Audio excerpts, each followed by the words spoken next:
Welcome to this segment of BeSimply. We have special guest Random Rab, an amazing creator, joining us today. We're going to dive into where he's been, what's unfolding, and a special event that's coming up this May. So without further ado, let's dive in with Rab.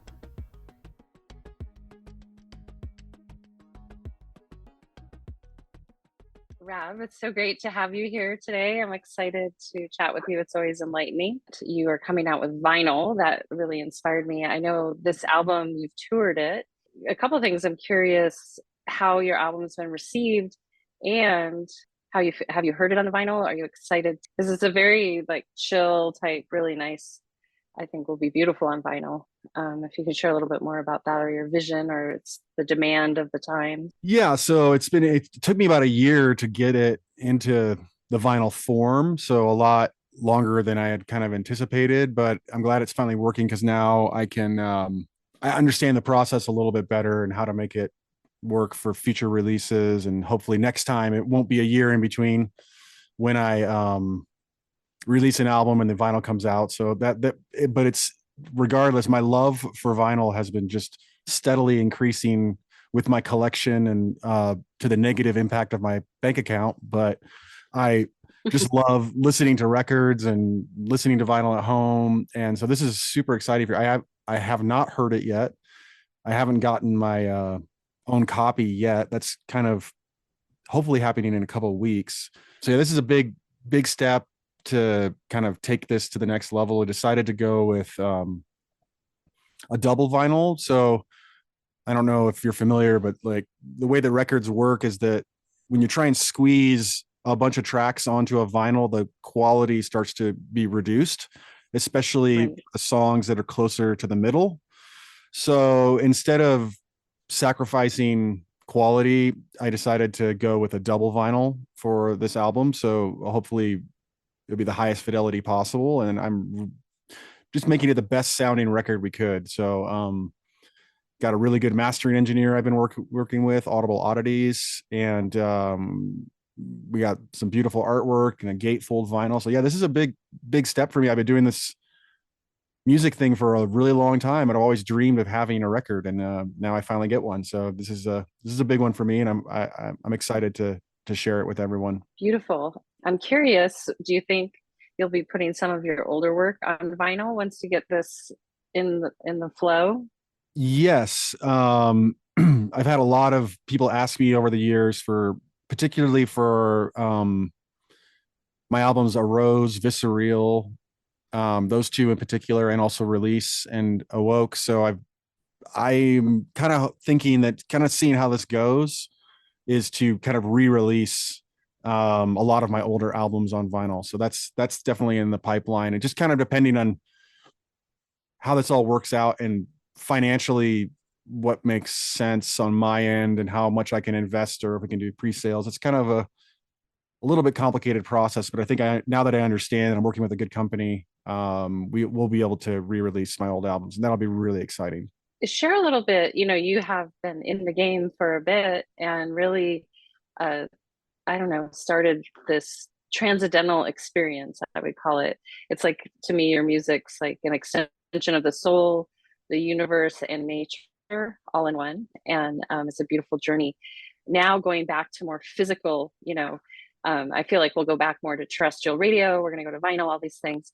Where do you feel like for you, your expression will continue to like evolve?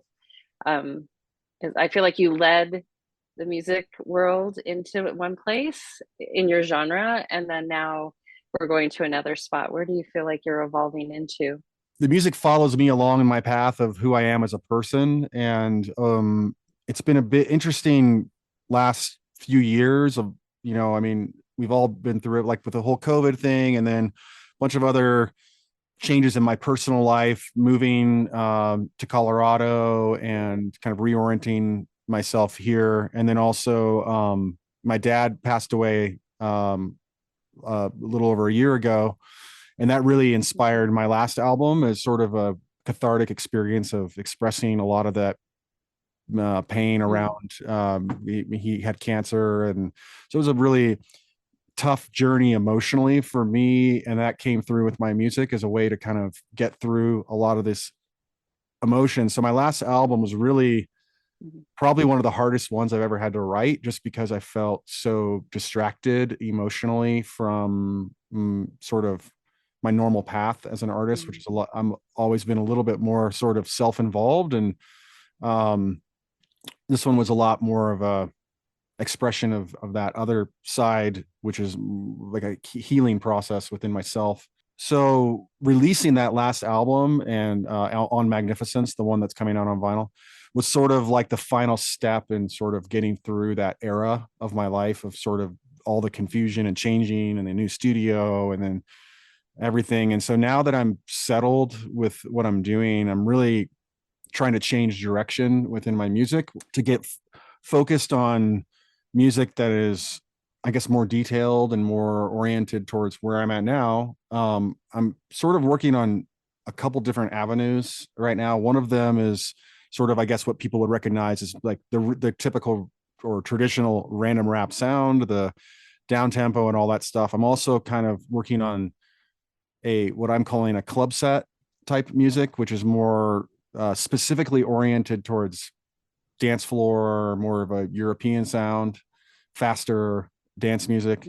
And then also the complete opposite side of the spectrum, which is completely ambient music, for a project that I'm calling Metonic Cycles, and then doing a lot of stuff inspired by my experience and others' experiences with psychedelic assisted therapy and different types of psychedelic journeys. So these songs are typically 20-25 minutes long. I think my longest one is 35 minutes for one song.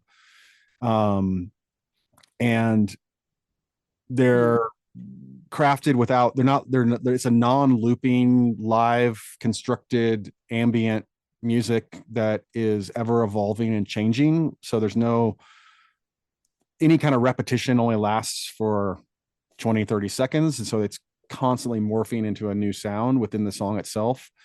It's a type of sound that I've never heard other people make with ambient music. Typically what I hear with ambient music is kind of like more like new age massage music is what I think people associate with ambient music. Whereas I feel like the kind of ambient music that I'm working on now is much more edgy and alien like. So there's kind of there's an edge to it. So my wife, who is a massage therapist and acupuncturist, says that she can't use it in her massage sessions. And I'm like, well, that's not really the point. So the point is more about expanding what's capable in our mind to see different aspects of our what feels good, what feels bad, and it's just sort of a journey within. So on that note of doing the ambient show, doing a premiere of I have played one set in a cave in with Papa Dosia. That was interesting, but I'm doing a set on May 11th with Android Jones in a church in Portland.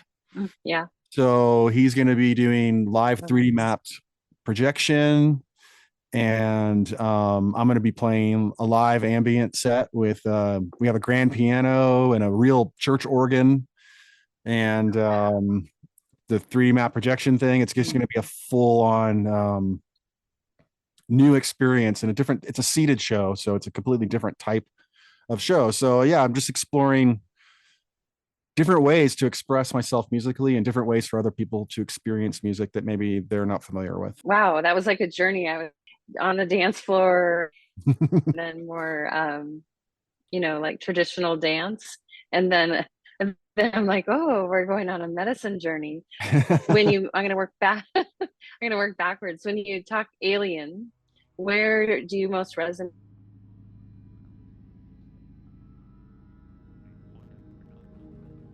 as far as like an extension of your alien self? Can you make some of the sounds into the mic? Well, I don't know if I can make it. I am doing some vocal stuff in this music, but I'm transforming my voice very heavily to make it work, because it's kind of, have you ever heard of so if you were to think of dancing the way that we typically understand dance, is sort of moving with the beat. And because there is no beat and there is no rhythm, but there's still a way to kind of dance with it. And it's more what I kind of associate with like Buto, which is a style of Japanese sort of performance dance, which is a lot less rhythmic, you know? And I see a lot of almost like creatures in my mind dancing in such in this way where it's a different type of expression. It's almost like trying to, instead of moving with the beat, we're kind of, it's like stretching, you know, out your arms and moving within the sounds of finding different ways that the sound affects different parts of our bodies that are less based on rhythm and more about sensation. So that's the best way I can kind of come up with that, is like, and that's why the alien aspect comes into me, because I definitely see some strange alien creatures in my mind when I'm making this stuff. I can see it and I can feel it. And so the medicine, will you have a medicine component to that show with Android, or is that going to be? Well, that's sort of, the laws are such that I'm not sure what I could or what I would be comfortable. It's kind of a choose your own adventure for anyone who attends. I don't think that I'm going to be advertising it as such, like, you know, and also I don't really want to necessarily encourage people to put themselves in a position that they're not comfortable with within themselves. So I'm going to let people be adults about that and make the decision for themselves. And I'm not really encouraging or discouraging any kind of thing. I mean, I hopefully that whatever people do choose, they're expanding their mind and not shutting down or affecting their bodies in such a way that will inhibit their ability to be fully present. And I think that's the most important thing. So I think there's not really a directive, I guess is the best way to say it. Beautiful. Well, we bringing in the organs and the grand piano. Are you familiar with like the hidden world of Tartaria at all? No. You're speaking that it. Okay. I feel like I've heard that. I've heard that, but I don't know what it is. Yeah, it's basically, I'll have to send you some pictures. Android can noodle around it. I don't know if it's an AI psyop or if it's true, but you've gone to the big like cathedrals in different places, you know? So it's acoustically taking those very like mystical places that really, you guys are going to really rock it with the visuals and the music. And to be noted that your music is very transcendental. So I think it's good, just all natural, you know, you manage to take people places. Yeah. Well, thanks. Yeah, I think that part of the, you know, I grew up going to church in an Episcopal church. Andrew was also, he was an altar boy just like me. And so we're like kind of, we have a lot of experience with sort of, you know, I'm not a practicing Christian or anything, but I do think that the spaces that are created through any kind of church or synagogue or whatever, I mean, like places like the Hagia Sophia in Istanbul, or places that are architecturally built to experience spiritual feelings, can be very, very powerful just in the architecture, and also acoustically have a very special certain sound. And what's interesting that I found is in playing, I guess, typical electronic music with a heavy snare drum and these types of things it echoes in such a way that it changes the music and kind of makes it really spread out, highly reverberated, right? So what I'm excited about with a show like this is to use that reverberation to enhance the music and not just take away from it, which is kind of my experience with typical electronic music, is that the spaces can kind of take away from the music because it's so reverberated, that you lose a lot of detail. But with this type of music, it will become hopefully one with the architecture in such a way that in fact, I was thinking about, I want to record my set, but I don't want to record it right off the mixing board, because that's not going to be the sound of the show. It has to be recorded, mixed with the ambience of the room.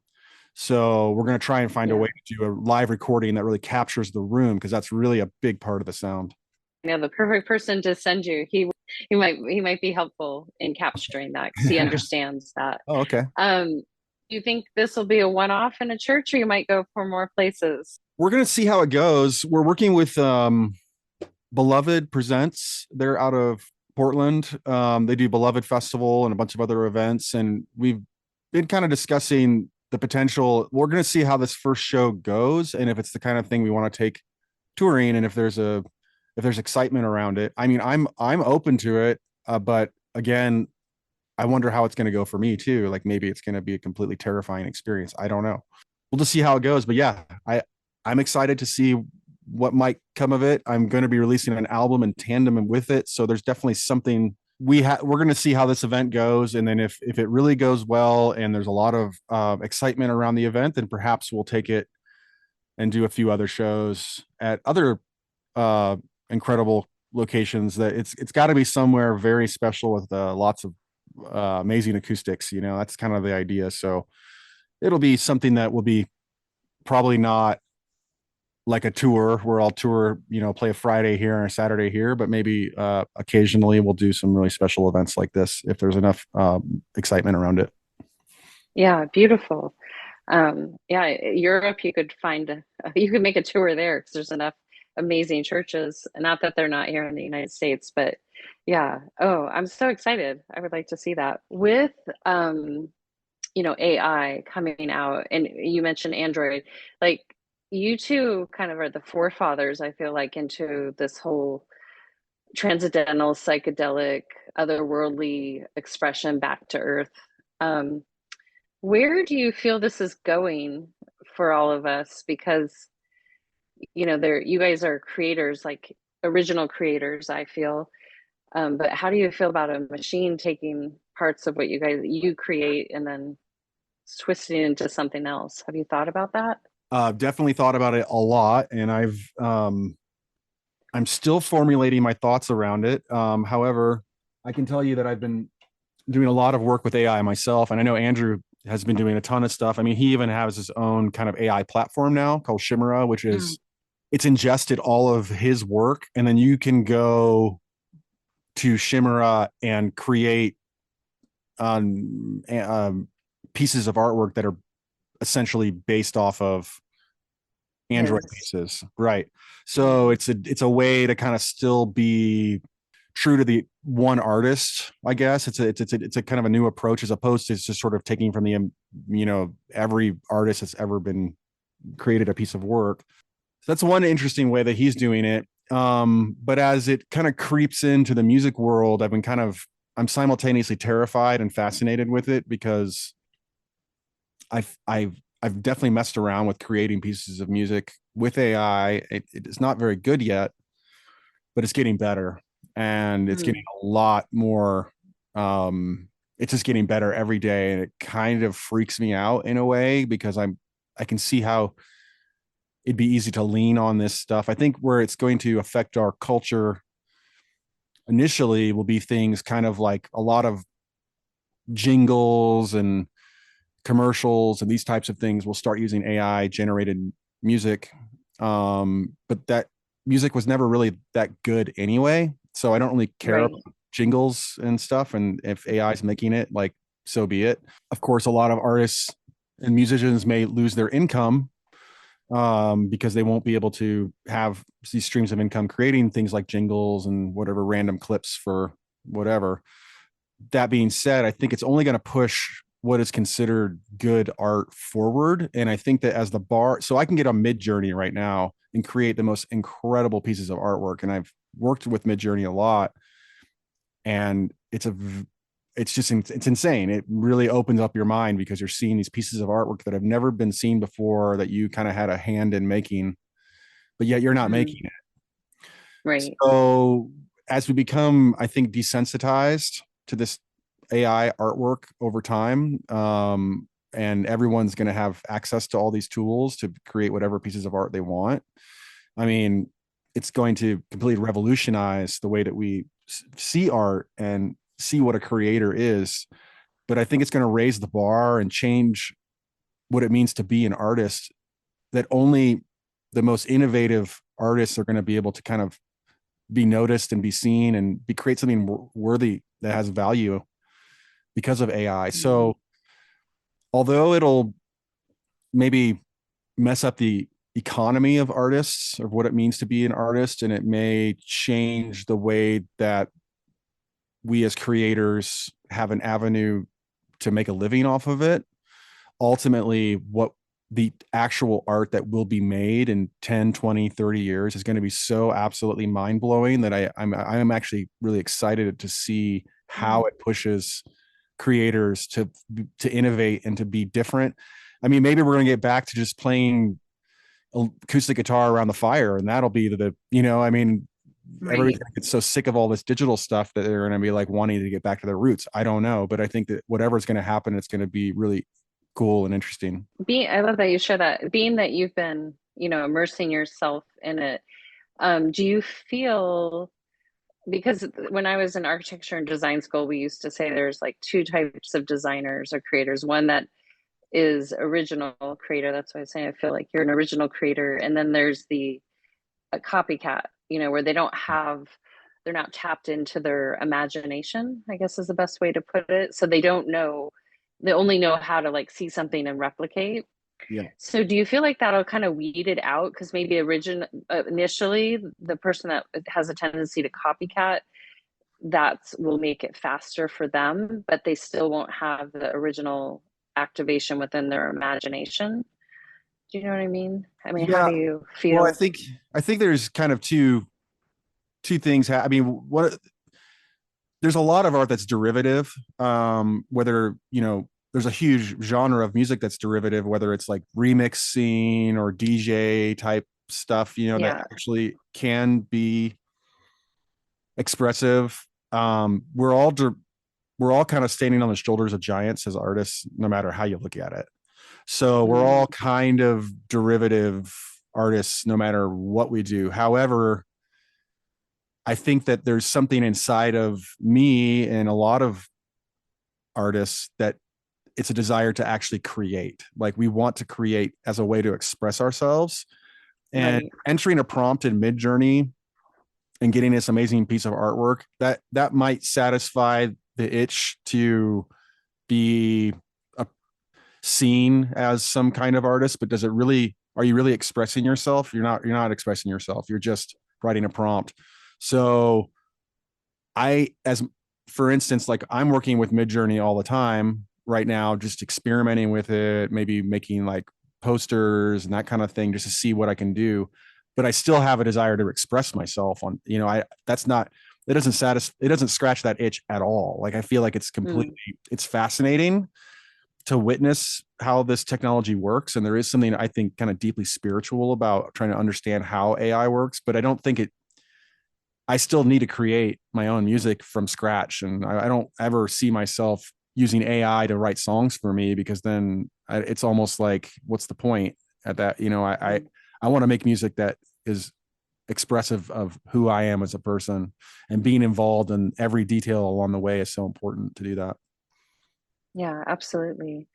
In conjunction with the imagination being expressed, how on a soul level do you feel like it's able to connect with your soul and extend it?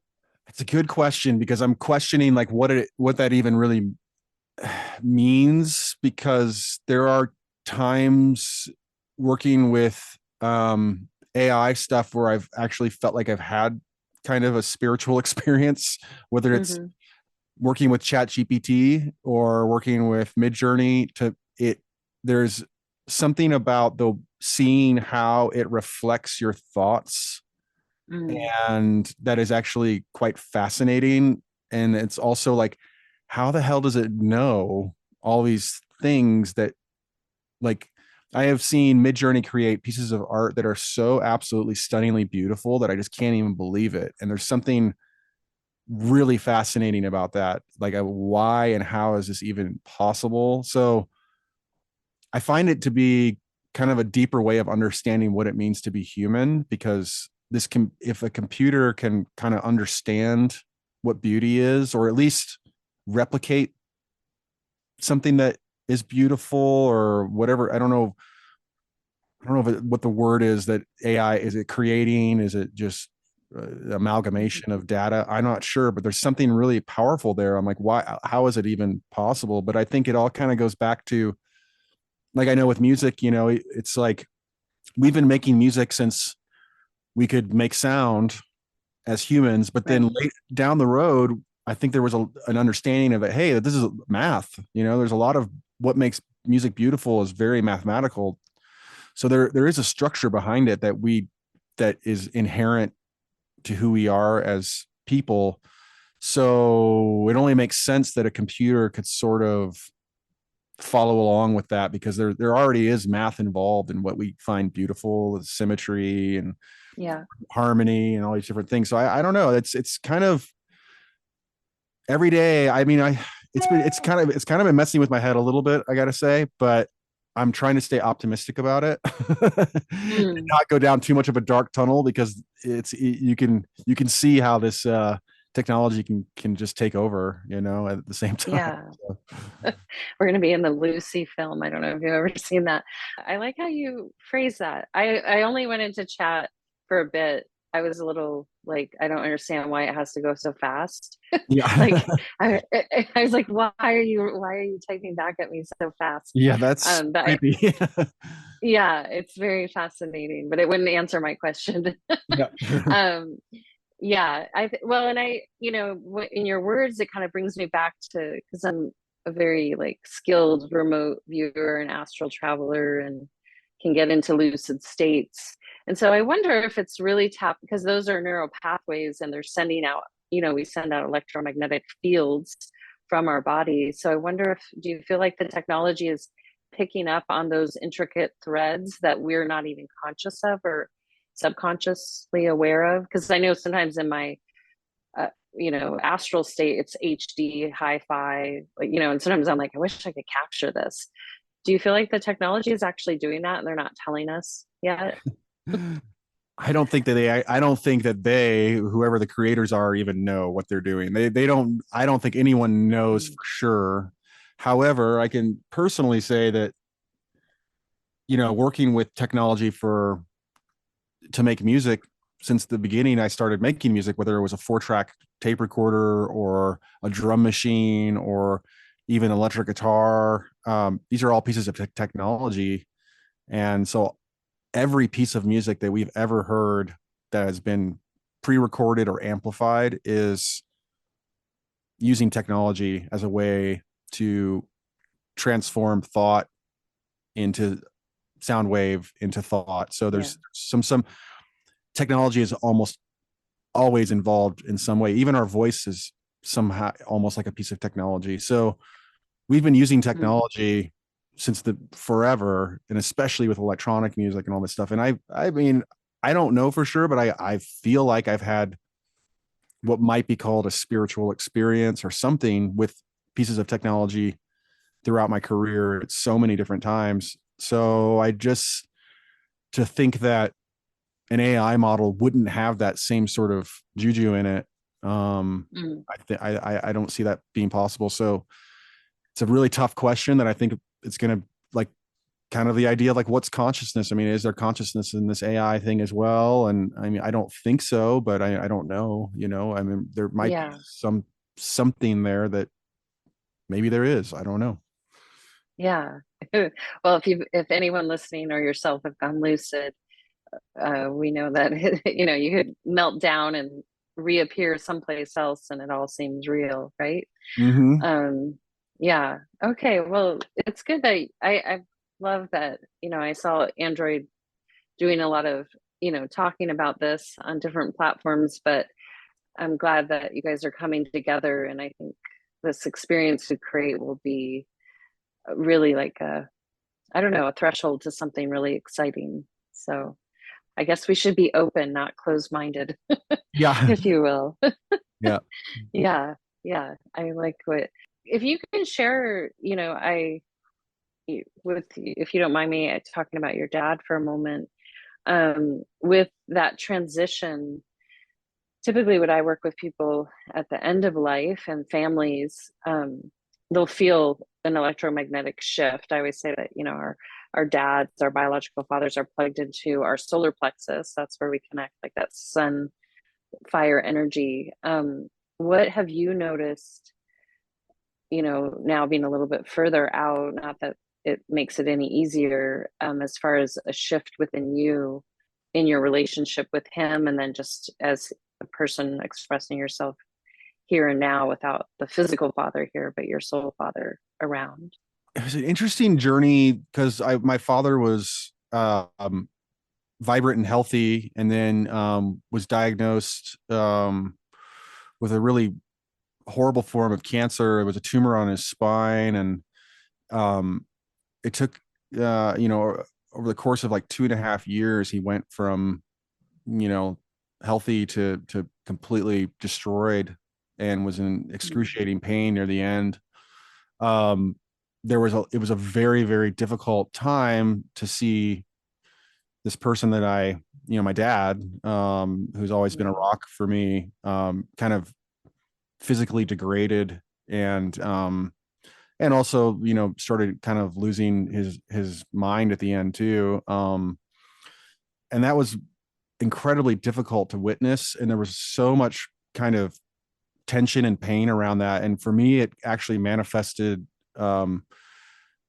not long after he was diagnosed. I started to develop this pain in my chest. I actually got so bad one time I thought I was having a heart attack, and I went to the hospital. Oh, wow. They told they couldn't find anything wrong, and it was right over my heart. And I perhaps it was just like a dislocated rib, or who knows what it was, but it was a really deep pain in my chest that just wouldn't go away. And then not long to the point, actually, when I was even working on the album, it was super distracting to try and work on music and stuff. I had this chest pain that I was really concerned about, and was kind of like, spent nights in bed thinking about it. Like, am I dying? Am I having a heart attack? What's going on here? About a month after my dad passed, the pain just left my body, and it hasn't returned. And I think in some way it was manifested in some sort of pain in my heart or something. I don't know. I can't really explain it, but Interesting. yeah, it was that to me was the connector point. Something I can't help but just because it really was timed a month after he was diagnosed to a month after he passed away. So that being said, the concern that I had for him and for my family and for what we had to go through to take care of my dad, it was really tough. And letting his life go, as difficult as it was also kind of a release of energy for all of us to kind of let him be pain free. I think we all were holding on to a lot of pain, even beyond like that thing that I was describing. Like I had just this tension that was inside of me through the whole process. Being able to have music was the only way that I was able to kind of get it out of my system. And I think that, I really am so grateful that I have music and some way to express myself, because I think without it, I would have like exploded potentially. Moving through all of that, releasing this album, and then kind of not moving on, but moving forward, has really been an amazing gift that I was able to kind of receive from the universe. And so now, as I'm creating, I feel so much more free and light, playful, not so serious. And I think that's what was really kind of defining like my last album, was a sense of seriousness within myself. And maybe not even necessarily with the music, but just that was the attitude that I brought to it. So yeah, I feel just a lot lighter now with how I'm working with my music, and feeling kind of a lot more just the love of being in a place of acceptance with everything. Wow. I'm glad you shared that. I'm sorry you had to go through that. And it kind of shows you, I guess, where you were connected to your father in the heart center, now that you both have a little bit of freedom from there. And then have you had any signs from him? Oh, I don't know. Yes and no. I mean, yeah, I think so. I'm not sure how to really what those would be, but there's been, it's kind of like, how things, coincidences and strange things. I'm a dad myself, and so there's a lot of messages that I feel like I'm receiving about, or at least I hear him kind of guiding me along the way sometimes, or Beautiful. But I haven't nothing I guess nothing completely tangible that some people may whatever the experience with this type of thing. I can't really think of anything that would be tangible but there's definitely feelings that come up here and there.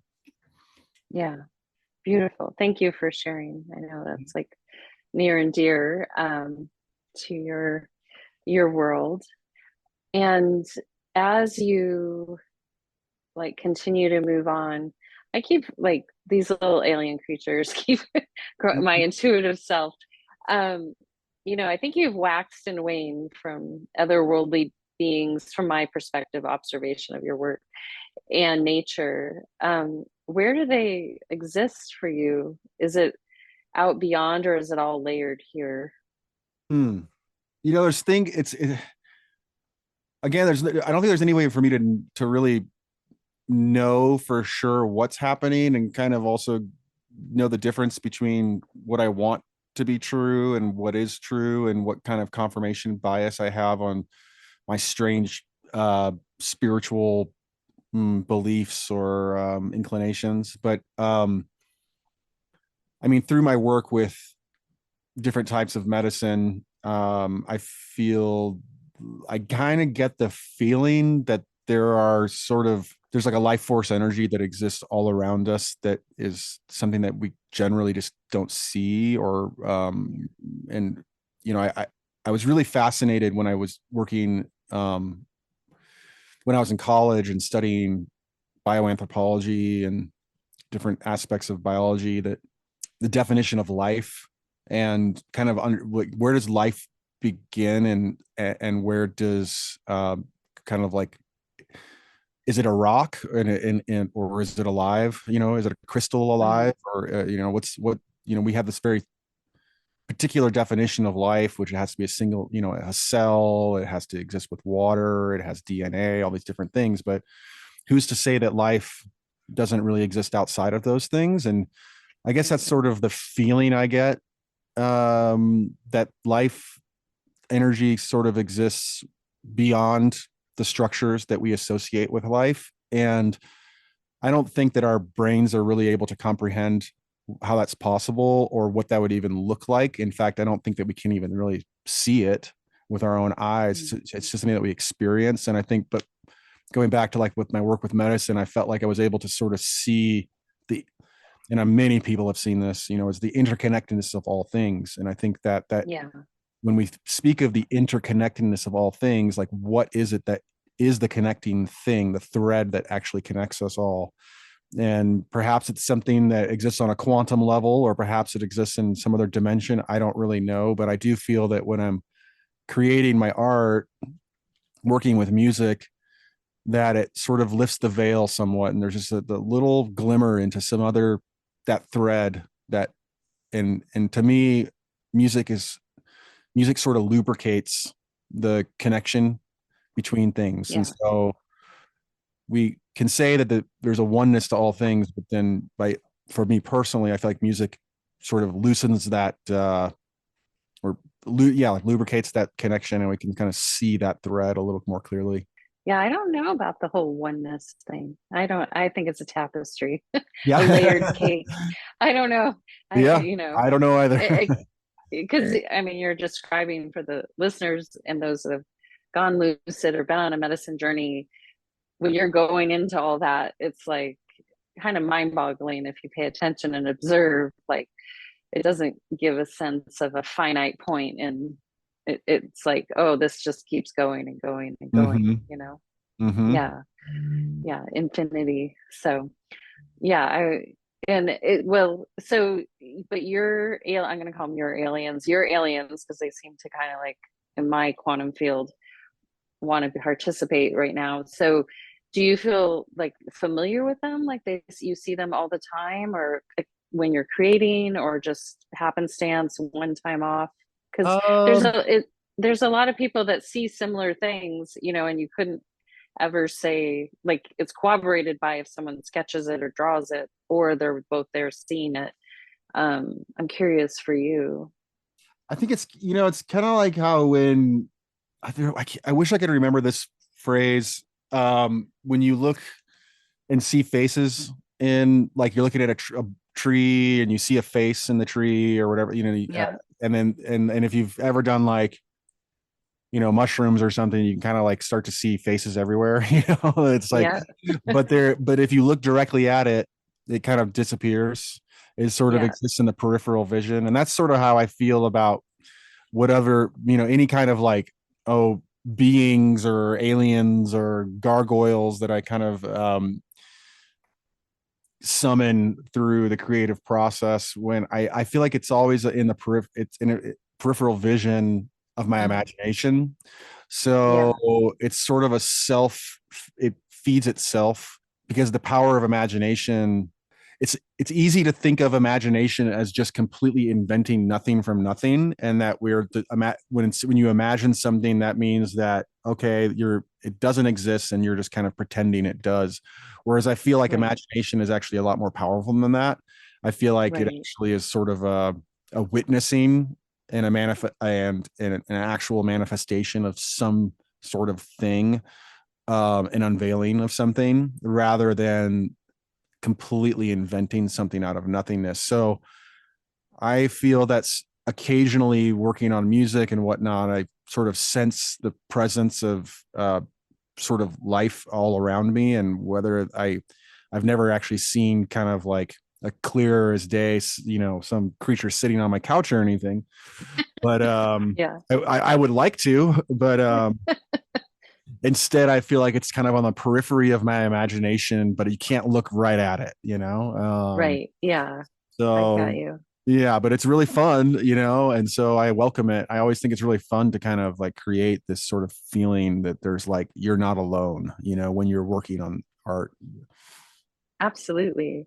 Well, and share, and so when you talk about imagination, if you're familiar with some of the Gnostic teachings with, Sophia, this living, breathing organism called the Earth plane or planet, some of those teachings suggest that this ecosystem that we're in relies on our imagination to keep, like creating kind of like that medicine vortex one goes through, gateway goes through. Can you share a little bit how you see the relationship between the two, the earth and, these other dimensional fields that aren't fully like granular, but if you go look at a butterfly, there's just so much in that with the colors and the expressions, or anything in nature really. For me, it just feels like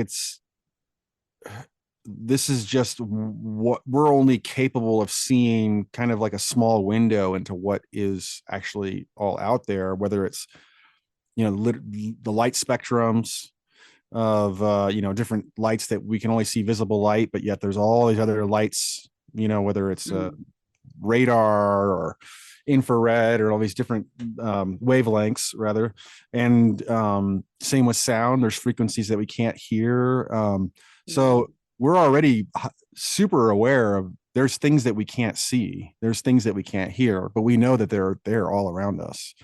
And the earth is just this giant magnetic, incredibly huge, awesome gravitational pulling thing covered in life, floating around a ball of fire and plasma, in the middle of a cold, dark space. I mean, Yeah. we have no idea what we can't see. There's a lot of unknowns. And I think that it's all just absolutely fascinating to think about what knowledge is contained within the earth that we just have no concept of. We don't even have the ability to conceive of it. So there's so much mystery there that is just it's just so fun and fascinating to dig deeper into that. And Yeah. whether we do it through science, or whether we do it through spirituality, or whether we do it through art. I mean, there's all different ways to kind of access this mystery. And that it's a hell of a lot of fun and really interesting. And I don't think there's no way you're ever going to know, but there's a lot of clues. Yeah. Well, and share with the listeners how you feel. We talk a little bit about AI, but how you feel about, back, I don't know, like 10 or 12 years ago, like this place, Damen Horror, that you might have heard. They were doing some of the electrodes and sharing how the trees sing. And now there's that company Plants. This isn't a plug. I just am thinking of them where you can like pull the music off a tree or a mushroom. And from a person like yourself that creates music from, I don't know, a symphony of sounds, do you feel we should be doing that? Like hooking up electrodes to plants and incorporating it? Do you feel it's kind of violating? Like if I put electrodes on you and you have all these additional frequencies you're not aware of, and I started, I don't know, taking them and doing whatever I wanted. I mean, how do you feel about that? I was like noodling around. I'm like, that's cool. But then I'm like, is that really appropriate that I, commandeer the trees frequencies that we can't hear? From an ethical standpoint, personally, I think that if anyone's plugging into a tree to get, or a mushroom to get any kind of frequency, I see that as probably the smartest thing we could do, because those trees and mushrooms probably have a lot more stuff that they could be telling us that we're unaware of. So Right. if anything, it's kind of like calling grandma, on the phone. Yeah. It's like we're talking to these or listening to these absolutely wonderful creatures and life forms. And I don't really, unless you were to, I guess, injure an animal or something like that in the pursuit of these frequencies. Like, I don't think we should be installing like chips inside of monkey brains or anything like that. But I do think Right. there's no harm in listening to the trees and listening to the mushrooms, or sticking microphones wherever we can stick them in this world. Because I think there's a lot of knowledge there that maybe it might actually be helpful.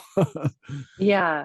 Well, I guess the converse would be that. And I guess it's this conversation, between artificial and organic, inorganic, organic, versus learning how to listen.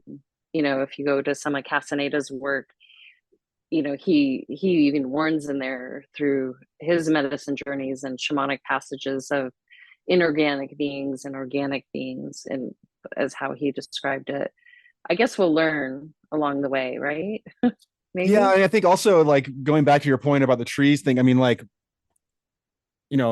guitars, the best guitars and violin, they're made of wood. There's something there too. It's like, Right. if you've ever played a plastic guitar, you realize that the beauty of wood and trees and the organic material, or like a natural skin on a drum, these types of things, there's something really powerful about that sound and resonance and these frequencies that are Yeah. able to be transmitted through organic material that can't really be replicated with synthetics. So Right. I think Absolutely. that there's something about organic material that moves frequencies around in ways that I think are very special. I guess it would screech at us if it really didn't want us doing it. Yeah. You plug in the electrode, it starts screeching. Okay, yeah, I'm glad you shared that. These are helpful discourse, because I think Yeah. we're at such a interesting time, and we're entering into the age of Aquarius, which will take as long as it needs to take, which is higher states of creation and consciousness, that allows things to manifest in ways that I feel like we can't imagine quite yet. So maybe the AI is the bridge, is our, what do they call it? Gateway drug to get Yeah. there. Well, yeah, we'll see. I mean, I think that, going back to your other point too, I think that nature has a very good way of telling us when not to mess with it, and Yeah. there's, like, whether it's poison or, touching a jellyfish or poison oak. I mean, these plants and animals, they're very, very clear about, hey, you don't mess with this one, but the ones that are Yeah. soft and fuzzy and don't hurt us, I mean, those are the ones that taste good. These are the ones that are clearly inviting us into it. But I think that, yeah, with AI, I don't think that these safeguards are inherently built into it. And so I think that's where we're going to have to be careful, is there's no protection there's no clear path forward with it. It's just kind of, we're just going to be figuring it out. Yeah, absolutely. And I feel nature has always been intertwined into this technology that we use even right now for this interview. Is nature can supersede it all Mm-hmm. when or if it was needed, I feel. Yeah. but we shall see. We don't know. Yeah. Um, yeah. Oh, so beautiful. So you're going to vinyl. We're going to bring it full circle now. Your next, you have like a 3 palettes looks like coming out in the future, which is super exciting. And how soon will you be rolling out some of that new music that you described? Well, we're going to be, so the show that I'm doing at the church in Portland is happening on May 11th. And we're actually I'm not sure when this interview is coming out, but we're announcing it this week. So it hasn't been announced Okay, yet. perfect. I'll add it on. Yeah. So that's sort of, I'm going to be, I guess, or releasing the ambient music in conjunction with that show in some way. And then I have a bunch of shows with my other side project Dose that I think we talked about it last time we spoke. Yeah. So we're doing some shows in April in Colorado and a few other festivals and stuff. And so we have that going. And so there's going to be kind of the next few months are going to be trickling out a bunch of different stuff, I guess. Yeah, beautiful. On that, we will put all the like your tour dates and link in there and the pre-order for the vinyl and order once it's at that phase. Can you, I have a passion for wanting all artists to make a beyond living wage for their art. I feel like art is one of the most healing and transformative things we can offer society. All these years in the business, where do you feel the consumer needs to welcome themselves to shift? Because back in the day when we had vinyl, CD, 8-track, cassettes, music's been bought so many different ways, but there was usually kind of a person in between, maybe taking more than their fair share. Where would you encourage the consumer to start to create the change versus, the industry, if you will? That's an interesting question because it's constantly sort of changing and shifting. And I think with things like, it's like Spotify, for instance, which is, it's given me an opportunity to, I guess, share my music with more people, but then there's very little income that I can derive from it. And whatever income I can get from it is very amorphous, and I don't really understand where it's coming from. And there's no clarity around like who's listening, or I don't have a direct contact with my fans or anyone through that platform. And so I think that it's kind of going back to basics is like the best way that people can support art, and the best way that I can interact with my fans is currently through shows. Now, if I had like more of like an online like YouTube channel that I was active on, maybe perhaps that would be a way to do it too. But for me personally, meeting people at shows, having people support and come to shows and be a part of the actual community, and meeting other people at the shows, that's really become sort of the focus of what makes it all the wheels turn. That's where I make 80% of my income. And that's where we can cut out the middleman for anything that we do. So that's really so far the best way. However, I think I'm going to be focusing a lot more on online stuff this year, just for the hell of it. And because I want to maybe not play quite as many shows this year. Not that I'm burnt out, but I'm just needing a break. And so, maybe there'll be other opportunities along the way there too. Okay, beautiful. Well, the vinyl will enter you into, we used to have to search for music, like physically search for music. Anyone who hasn't listened to anyone who doesn't own a record player, get one, because it's so much more fun. And it makes the whole experience of listening to music just a million times better, to listen to an entire album and discover new tracks of music. It's such a better way to listen to music than through random playlists on Spotify. Yeah, absolutely. So I agree. Well, Rob, I really appreciate you taking the time. It's always a joy to talk to you and go down different rabbit holes. So, you keep creating, and I look forward to looking up this show in Portland. I may have to drive up there and go to it. Yeah. I'll send you the info on it when it comes out, and hopefully it'll be a destination. Yeah, sounds good. All right. Well, you have a beautiful day. Thank you so much for being here. Thank you for having me on today. Yeah, you're welcome. Once again, I want to thank Rab for being here today. All of you for listening in. Please, if inspired and possible, support the arts. All his links to events, merch, and his new vinyl are below.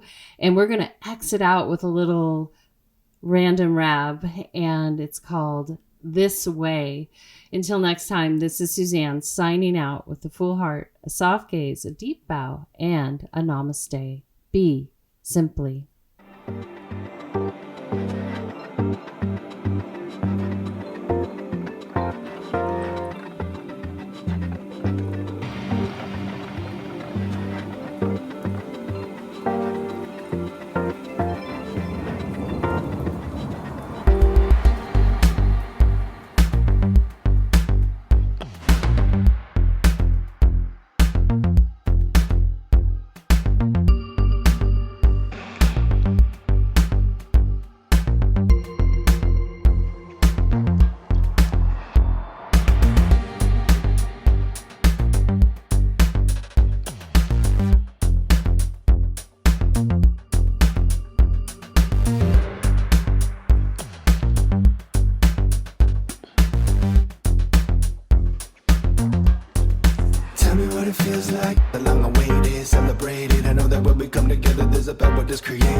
Time to unpack it. There was a lot until there wasn't abundant. Magnificent, not redundant. Magical, take control. Let's go.